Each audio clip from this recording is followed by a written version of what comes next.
Thank you again for coming. I know this is our third update since yesterday within a 24-hour period.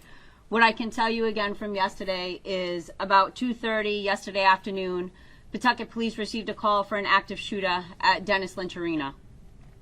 Once we received that call, the police responded within 60 to 90 seconds. What we learned was that there was an individual suspect inside Lynch Arena that had fired upon family members. What I can confirm now is that the suspect was Robert Dorgan. His date of birth is July 15th of 1969. One of the victims was his ex-wife, Rhonda Dorgan, and also his son, adult son Aiden Dorgan. Rhonda succumbed to her injuries on scene at Lynch Arena, and the son Aiden succumbed to his injuries after being transported to the hospital. We have three other individuals, Linda Dorgan and Gerald Dorgan, which are the parents of Rhonda. They are at the hospital now. They are in critical care, and we continue to receive updates about their status. The final victim was Thomas Geruso. He is a family friend of the family, and he is also in critical care at the hospital, and we continue to monitor his progress. What I can tell you is that they were all at the event for a son, a juvenile son who was playing hockey. It was their senior night, and there was no expectations or any indication that there was going to be any type of violence yesterday at the arena.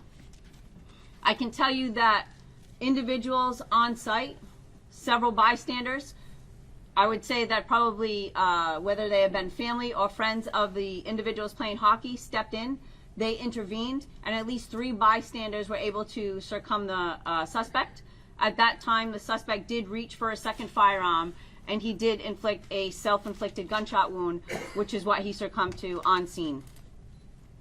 I can tell you that there were first responders on scene outside of Pawtucket, several nurses, several firefighters, and they also rendered aid to the victims until fire personnel responded. Once police responded, obviously we were met with a tremendous amount of people exiting the arena. We were able to make entry, and we also rendered aid to those individuals until they could be transported to the hospital. Central Falls Rescue and Pawtucket Rescue responded, and they also rendered aid.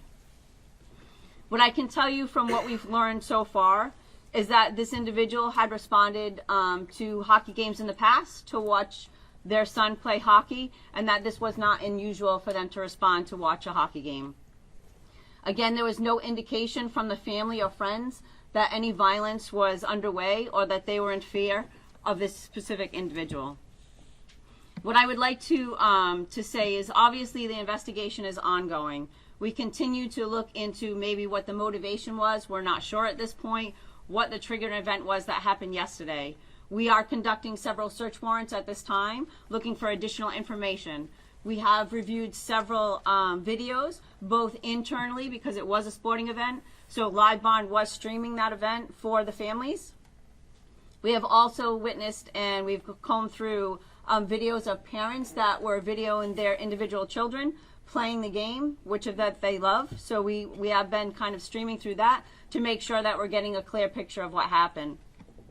We ask that any video that may not have been forwarded to us is forwarded to the police department. We also ask that information that's coming out only come out through obviously the Pawtucket Police Department in the city of Pawtucket. We will be the ones that are pushing out the facts to you. So if you have questions, again, we ask that you reach out to us specifically and not to rely on social media posts. Those posts that are be putting out there are not necessarily accurate, and they're trying to spin a story in a different way. So we ask that you rely on the information that we're giving you. What I also can tell you is, again, we worked with several community events. We've worked with our local partners, our state partners, our federal partners. There was a lot of outside help that showed up on the scene. I can tell you right now we have individuals working in another state with the FBI trying to assist Pawtucket in search warrants that we have ongoing right now. As for any further updates, as we get additional information, as things come about, if we get any more videos or things that we can comb over, we were going to push out that information just like we did yesterday. As we get more information, we would like to share it with you, and then that way, you know, you have the story as it's unfolding. Again, what I can say is the suspect did succumb to their injuries yesterday. Our hearts go out to the families that were affected. Obviously, the children that were on the ice. This was supposed to be a joyous event for them. It was their senior night at a hockey game. a normal high school game that should have gone on without any type of violence, whether it be inside the rink or outside the rink. So again, we ask that you respect the privacy of those families and just give them some time to grieve. This was a tragic incident that obviously resulted in a domestic violence incident that, you know, is unfathomable that had that happen in our city. So again, we ask that you respect some of the family members, and again, this was one large family that was affected.